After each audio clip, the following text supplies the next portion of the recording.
campanha para a manutenção do nosso grupo. Participe acessando nosso site.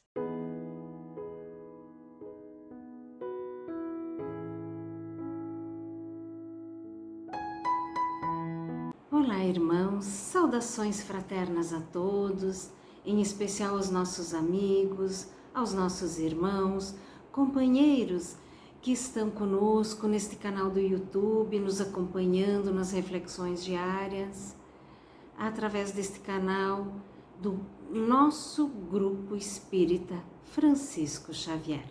Hoje nós vamos ler o capítulo 102 do livro O Espírito da Verdade, de Chico Xavier e Valdo Vieira, ditado por diversos espíritos. E este capítulo é o 102, que nos diz assim: a reivindicação. E este texto está em torno do capítulo 10, item 17 do Evangelho segundo o Espiritismo, e nós vamos ler um pequeno trecho deste item 10, deste item 17 do capítulo 10, e que nos diz assim: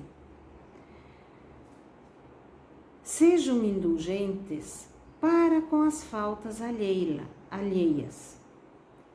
Quaisquer que sejam elas, julguem com severidade apenas as próprias ações e o Senhor usará de indulgência para com vocês, da mesma maneira que usam para com os outros. Apoiem os fortes, encorajando-os a prosseguir no bem. Fortifiquem os fracos, mostrando-lhes a bondade de Deus que leva em consideração o menor arrependimento. Mostrem a todos o anjo do arrependimento, estendendo suas asas brancas sobre as faltas humanas, ocultando-as dos olhos daqueles que não veem senão o que é impuro. Compreendam a misericórdia infinita do Pai e não esqueçam nunca de lhe dizer pelo pensamento, mas principalmente pelos atos: perdoa as nossas ofensas, assim como nós perdoamos aqueles que nos têm ofendido. Compreendam bem o valor dessas sublimes palavras. Não só sua letra é admirável, mas também o ensinamento que elas contêm. Isto é um pequeno trecho que nós lemos no Evangelho segundo o Espiritismo, capítulo 10, Bem-aventurados os que são misericordiosos, no item 17. Quando nós pedimos a Deus: Pai, perdoa-nos, assim como nós temos perdoado, é para pensar muito, para podermos compreender o que exatamente estas palavras significam. Mas nós vamos ler agora este capítulo 102, que nos diz assim: há muito aspirava Saturnino Peixoto ao interesse de algum homem público para favorecê-lo na abertura de certa estrada.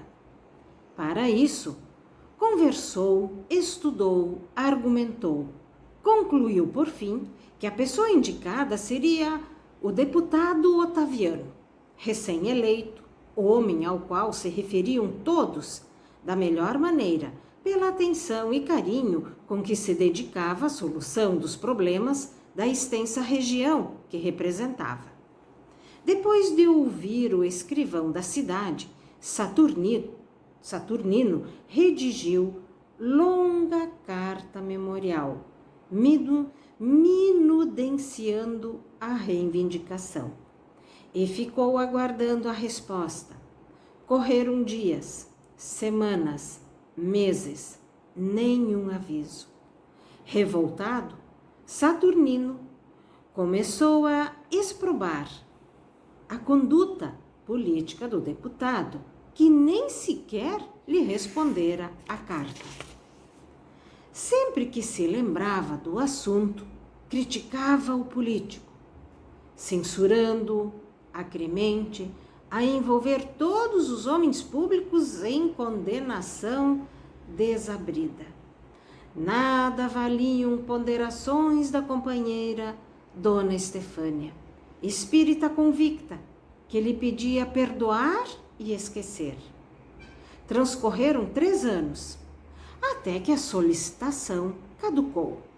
Saturnino, obrigado a desistir da ideia, guardou, contudo, profundo ressentimento do legislador que terminava o mandato.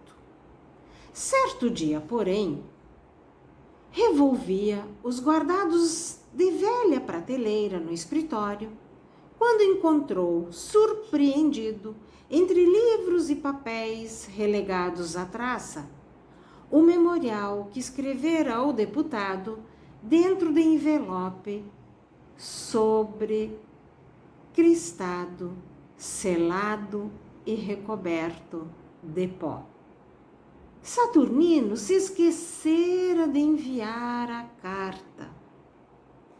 Quem ditou este belo texto, esta bela história, foi Hilário Silva. Vejam, meus irmãos. Saturnino escreveu uma carta reivindicando a abertura de uma estrada na região em que ele morava. Escreveu com minucências a carta. Acreditava ter colocado esta carta no correio e ficou aguardando e não obteve resposta. E o mandato, então, teve o seu fim, depois de 3 anos. Mas Saturnino guardou esta mágoa, este ressentimento por não ter sido escutado, por não ter sido respondido. Quando um dia, ainda magoado, chateado e aborrecido, encontra esta própria carta que ele esquecera de enviar. Gastou tantos anos, não é, meus irmãos? Criticando, fazendo críticas depreciativas a este deputado, estendendo a todo e qualquer legislador, quando o equívoco, o engano, estava com ele mesmo. Vamos cuidar muito, meus irmãos, naquilo que estamos olhando, criticando, nessas apreciações que nós fazemos da conduta dos outros, porque muitas vezes a nossa conduta também não é a mais acertada. E aqui, então, no Evangelho, como nós lemos, vamos perdoar as ofensas dos outros, assim como nós também queremos que Deus nos perdoe. Isto está na oração do Pai Nosso. E como é que nós temos perdoado os enganos que os outros às vezes cometem para conosco? Podem errar, são espíritos imperfeitos, estão reencarnados neste plano de provas e expiações. Nós vamos errar ainda de uns para com os outros. Nós ainda vamos nos equivocar de uns para com os outros. Mas é preciso colocar em prática o perdão, o verdadeiro perdão. E vamos lembrar sempre, quando nós formos recitar a prece do Pai Nosso: Pai, perdoa as nossas ofensas, assim como nós temos perdoado aqueles que nos têm ofendido. Então vamos perdoar assim como Deus tem nos perdoado, porque Deus nos perdoa sempre. É infinitamente bom e misericordioso. Assim também nós devemos ser infinitamente bons e misericordiosos. Vamos pensar sobre isto no dia de hoje. Tenham um excelente dia, fiquem com Deus e que assim seja. Campanha para a manutenção do nosso grupo. Participe acessando nosso site